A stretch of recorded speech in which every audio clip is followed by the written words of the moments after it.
पहले बच्चे बहुत शरीफ थे, मोबाइल में गेम ना होने पर मोबाइल शराफत से ला देते थे, लेकिन अब इतने तेज हो गए खुद ही डाउनलोड कर लेते हैं।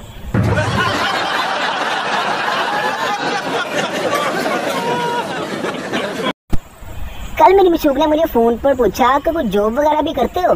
मैंने कहा नहीं, सिर्फ दही ला कर देता हूँ घर वालों को, हर चक्कर पर 10-20 रुपए बच जाते हैं।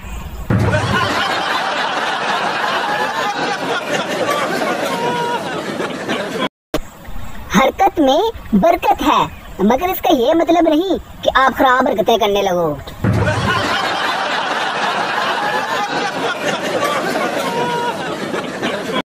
कल मैंने एक लड़की को आंख मारी। लड़की कहती मैं ऐसी लड़की नहीं हूँ। मैंने कहा वो तो ठीक है, लेकिन चेक करना तो मेरा फर्ज बनता है ना।